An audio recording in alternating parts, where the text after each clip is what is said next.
Good evening and welcome to this edition of Newsnight. My name is Charles Odongtho, and this Newsnight, of course, as usual, he is Andrew Mwenda, CEO of the Independent News Magazine and old man of the clan. Andrew, you're most welcome back once again. Thank you. The week is running pretty fast. New budget being debated. And we are appearing on the front page of the red paper. No, we're not going to discuss red paper here because they have their ways of dealing with things. But let's discuss, you know, you were... First of all, I should tell you, the Kabaka is not ill at all. Although...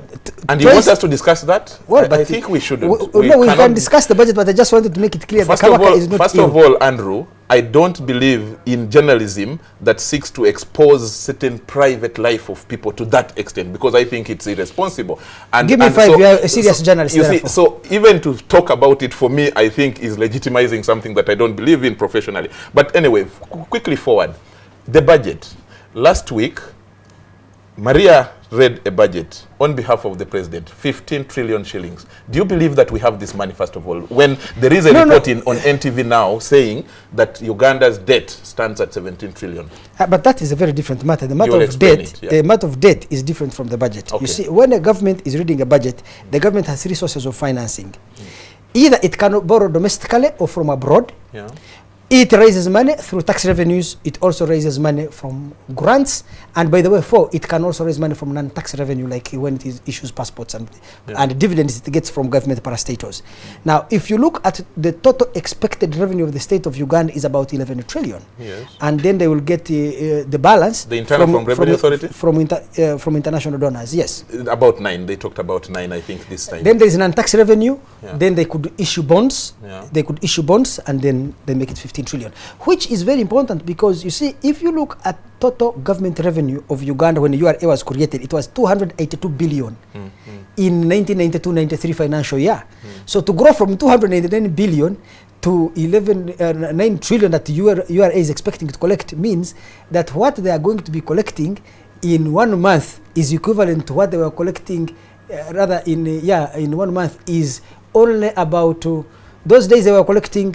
If the whole year was 283 billion, now they will be collecting something like 700 or 800 billion.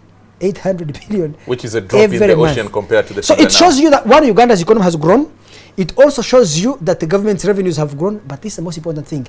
Money is an important political resource. It allows the government to rent political support. It can provide UPE, it can bribe elites with jobs and many payments, but it can also buy weapons and train armies and police to coerce those who resist. Of course, coming from this budget and the earlier State of the Nation, one of the critical things that, government, bragged about, which is good, is the security, standing of this country. But going forward, how do you look at it? How do you describe in your own analysis this budget?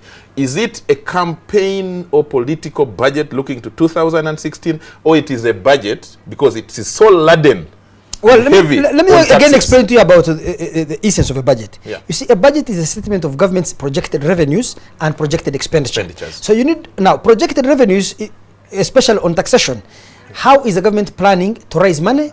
That we are going to deal there with the taxation. How is it going to spend the money? That is fiscal policy. Now, let me begin with taxation. Yes. On the issue of taxes, I think that the budget reflected a serious lack of imagination on the part of the Ministry of Finance. Why?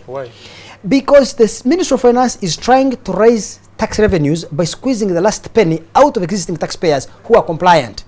And I personally think that the best strategy, which should be medium to long term, should be A, to broaden the tax base, B, to increase tax compliance so that very many people involved in business activities, and we discuss this, are able to be taxed. So right now, they have imposed taxes on computers, they have imposed the corporation tax on schools. So they are looking for the obvious to collect revenues. Let me tell you, this country collects about 40% of its total revenue from customs duties, meaning they sit at the border lazily to collect money.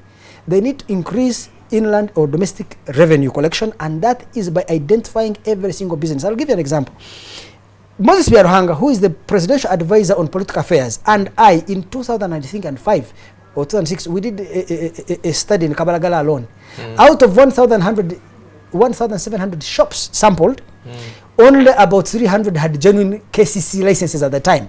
So you should be asking yourselves whether 1,400 were not paying taxes, They or were were not captured by the tax. either they had fake non-KCC licenses or whatever it is. So you should be asking the gentleman from CC, how far have you expanded your tax revenue reach to ensure that every single business has a genuine license? So if you come and look at whether it is rentals, whether it is businesses, I have so many friends who run businesses and they make huge profits in billions of shillings. They do not pay corporation tax. Now you're identifying schools. And therefore, by the way, it's going to increase the cost of education. What is going to be the impact on that? Now, taxing school profits. I thought that taxing profits is not a problem. If they had said it is, you know, across the board tax, maybe it would have led to increase in school fees and all that. So of course it will. Assuming you are making 1 billion shillings in profits, now you will pay, if it's corporation tax of 30% or 15%, whatever it is, it reduces on your profits. How do you recover your profit margin? Is by increasing the threshold, so that the fees, which also so many Ugandans are leaving government schools and going to private schools. You need to make private education affordable because public education is declining in quality. So you don't need to begin taxing profits because I'm one of the investors in schools. I can tell you, we will have to. So you have a school as well? I own 2 schools. Where? In this city of Kampala. So you are into school business. That is why you are talking about this. Actually, you should be taxed because if you're making money, Andrew, I think you should be taxed. But just a minute. So one of the implications. Just a Mm. minute. This is what someone joked about. A senior civil servant the other day after the budget was read. He said, "Charles, look here. You think I'm going to remove my child out of school? No, I will actually make sure I look for more sources to steal from." So do you think it is going to have a bad impact on corruption? I cannot easily speculate on that, but the other aspect, because we're running out of time, is government spending, because I have an issue on it, on fiscal policy. The government has budgeted significant, large outlays of money into investment in infrastructure, which is a good thing. Railways, dams, ports, roads. Let me tell you, in any budget, you must balance your recurrent with your development budget, because a lot of money is being put into investment. This budget is likely to starve the economy of liquid cash to drive consumption, which consumption is vital for investment. Because for private companies to invest, whether in more production of beer, biscuits, whatever products it is, our time is running out. You need to have people to consume. To have people to consume, you need to have a lot of money being spent on recurrent expenditure. So this obsession that you can squeeze recurrent and focus on investment, you will have roads that will not have cars on which people can drive.